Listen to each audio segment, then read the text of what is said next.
Hi, my friends. So, here's a little bit of a different video, and it was inspired by a conversation I was having with a very good friend of mine this morning. We were actually talking about the High Priestess and how hard it is a card to learn for a lot of folks when you're starting out. It was definitely a hard card for me to learn when I was starting out because I couldn't ever really figure out what she was trying to say. And it wasn't until I really realized that that's sort of the point that I was able to really make sense of the High Priestess in readings. But out of that came a conversation about, how and I've done videos about this, but how I find it I feel a little more confident as a reader when I use three cards instead of one. And I have a whole video about that. I will do my best to remember to link it in the description. Because, for example, with a card like the High Priestess, whose answer really is a withholding one, and again, remember, this is just the way that I read, but in my way of reading, the High Priestess really is a non-answer in some ways. And so, why does my boss hate me? You could easily say, well, she hates you because she's withholding, for example. But I just prefer having more information. And so I used this as an example. And when we were chatting, I said, oh, look, here's why I do it. And I said, when I have three cards, I get this different story about someone who's had like a rough emotional time. They're really dealing with some stuff. They don't fully understand it. They don't fully understand where they are. And their energy is really spent dealing with trying to get over that cycle. And so it's not about you as the employee. Your boss is just dealing with some shit. And that's why it seems like she hates you, but it's really not about you at all. And it was just an example of how I find three cards really are helpful. And my friend said, hey, can we just go back? Why did you assume, or how did you make the decision that the cards that you were drawing were about the boss, and that it was the boss's story you were telling? And it was a really good question, and I had to pause for a second and think about why I did that, because it was a very just sort of impulsive thing. And really it was super quick. We were just chatting and it was like, oh, here's an example. And I said, that's a good question. And I had to think about it. And the reason why is that the question is asking about the boss's narrative. Why does my boss hate me? The question in the question rather, the boss is the actor because the boss has the verb. My boss hates. Boss hates. So why does my boss hate me is the question. And so I'm telling the boss's story. Now, depending on the cards that are chosen, obviously, the story will be different. But in this case, I got a story about someone who had been through some emotional stuff, was trying to work out what it is, was trying to understand it, couldn't yet, and was really overburdened. And so that to me seemed like, she's dealing with her own stuff, and it really doesn't have anything to do with me as the person who works for her. It's that she's got her own stuff, and so my perception is based on how her actions are, but her actions really have nothing to do with me, and that's just the reality. But so the reading is actually less important though than the question, and so that's what we're going to talk about.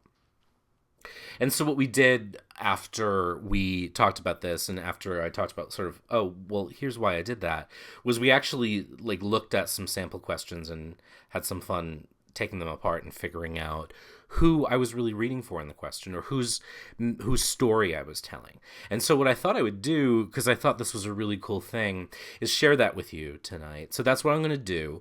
And I think this is important really for anyone who reads.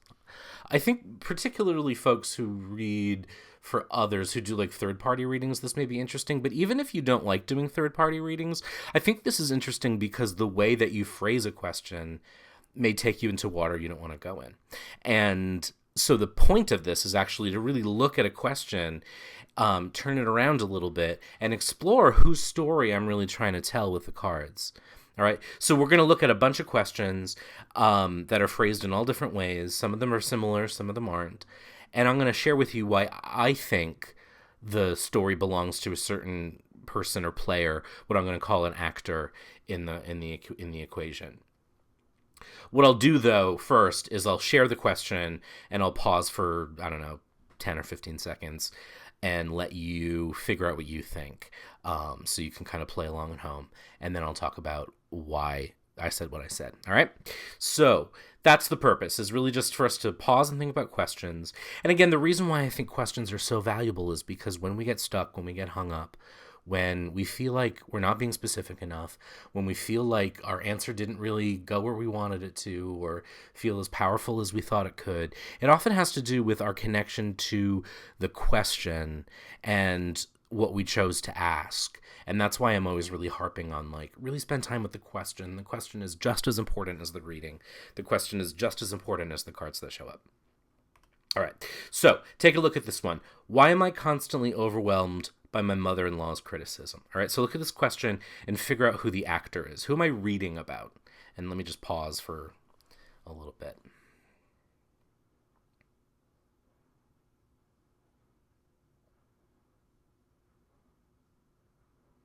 Why am I constantly overwhelmed by my mother-in-law's criticism? All right, so hopefully you had a second. I'll give you one more second to decide. Now, here's how I view it. The actor in this story, the person whose narrative I'm telling, is the querent, or me, if I'm reading for me. Because I am the actor. I am constantly overwhelmed by this thing. So this is an internalization of the question. Why am I overwhelmed?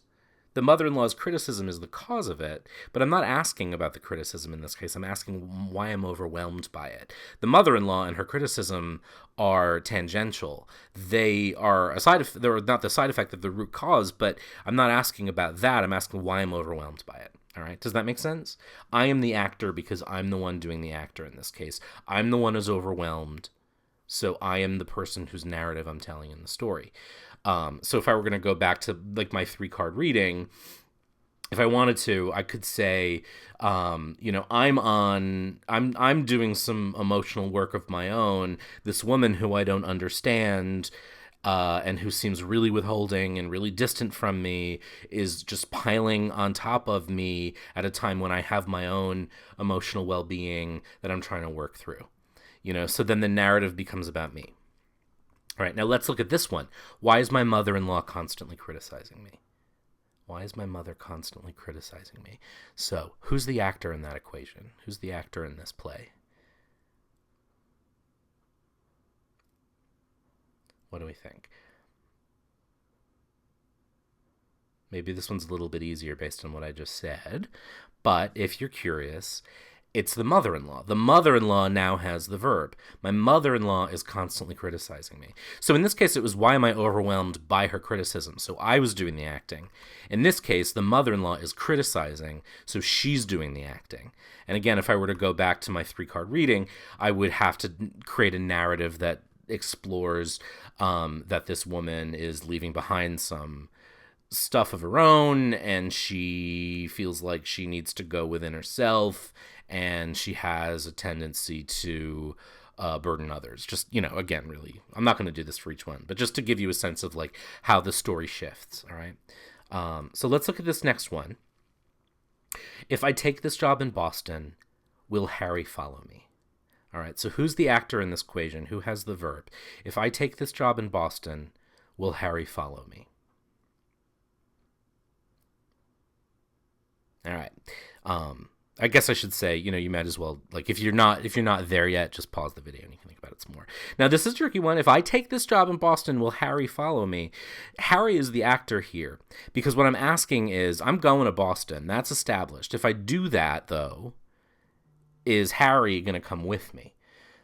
Do you know what I mean? So Harry is the question mark, and he's the one who I'm wondering will follow. So Harry is the actor. So the narrative I'm going to tell, again, just to go back, I guess I'm not going to do this for each one, but he, in this case, actually, this would be kind of a good sign, right? Because the 8 of Cups often has a journey, and there's this mysterious woman, and you could look at the 10 of Wands as, in this deck, as sort of a structure, as a house. Not necessarily a comfortable one, so that doesn't mean it's going to be a good thing, but it looks like he might.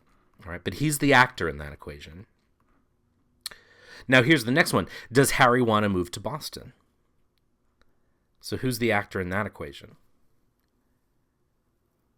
And again, if you don't want to know the answer yet, if you want to think about it, just hit pause quickly, and I'll proceed. But again, Harry is the actor. So Harry is the mover. Does he want to? So Harry wanting is the verb. Does Harry want? So again, if the reading were about those 3 cards, the 8 of Cups certainly would predict or suggest someone who wants to move on.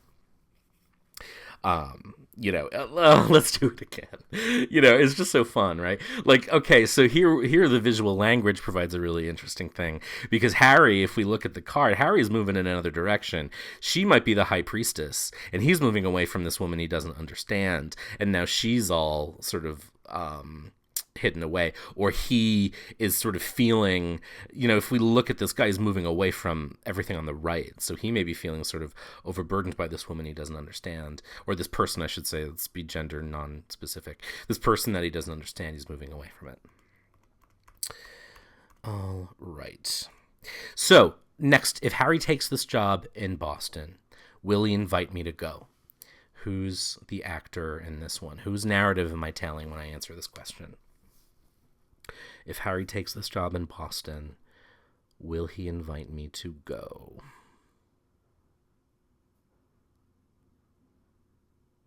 All right, another maybe kind of tricky one. Pause here if you're not sure yet. But the actor again is Harry, because Harry is doing the inviting, or we're wondering if he is. So if Harry takes this job, will he invite me? So again, it's about him. Will he invite me to go? And if I were to look at this, I would probably say no. Again, if we look at the reading of the way we just did, Harry's moving in a direction away from people. All right. Now, should I go with Harry when he moves to Boston? Should I go with Harry when he moves to Boston? So who's doing the acting in this case? Think about it for a sec. If you need more time, go ahead and pause. And if not, who's doing the acting here? It's me. Should I go with Harry? So I am the actor. Should I go when he moves to Boston? Harry's move is happening. Should I go with him? All right. Let's look at this one. Karen doesn't seem to like me, and I don't know what to do about it. Now, this is an interesting one because it's really not a question, it's a statement. But within the question, I think, is an implied, or within the statement, rather, is an implied question. Karen doesn't seem to like me, and I don't know what to do about it. I don't know what to do about it suggests that I want to know what to do about it. So the question becomes, what do I do about the fact that Karen doesn't like me? So Karen doesn't seem to like me, and I don't know what to do about it. Who's the actor in this reading? Whose story am I going to tell? Whose narrative am I going to create? Just give you a second.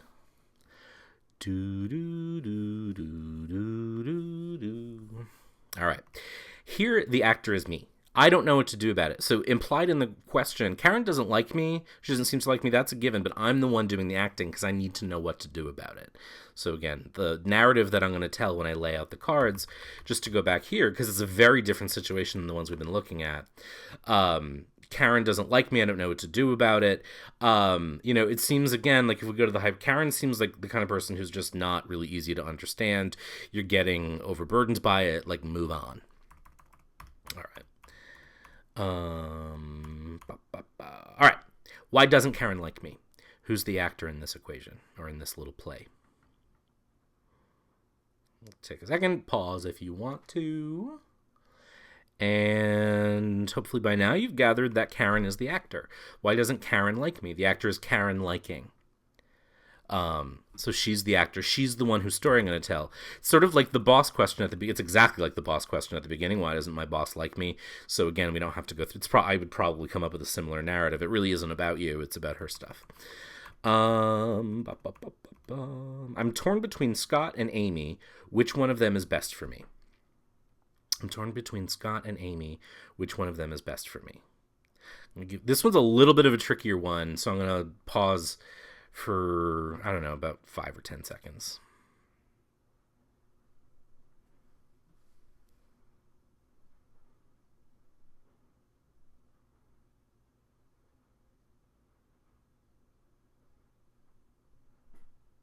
All right. So I'm torn between Scott and Amy. Which of them is best for me? This really is a question that comes down to your personal philosophy. I don't think there's a right or wrong answer here, but there are two ways you can go about it. When my friend looked at this question, he said, I'm the actor, the person who I'm being read for, not Scott and Amy, because I need to figure out what I want. And that's one way to go about it. And that's completely valid, completely accurate. And then the other way to look at it is to look at Scott and Amy and do a reading on each of them to see which one of them is better. So there really isn't a clear actor in this question. You have to figure out what it is you really want to know, what you need specifically, what they offer individually, if that makes sense. Now, a slight variation on that is Scott and Amy are both interested in me, but I'm not sure which one cares about me most. Must be hard to have everyone be all over you. Scott and Amy are both interested in me, but I'm not sure which one cares about me most. Who are the actors, or who is the actor in this equation? So in this case, I would say Scott and Amy are the actors because they're the ones doing the caring.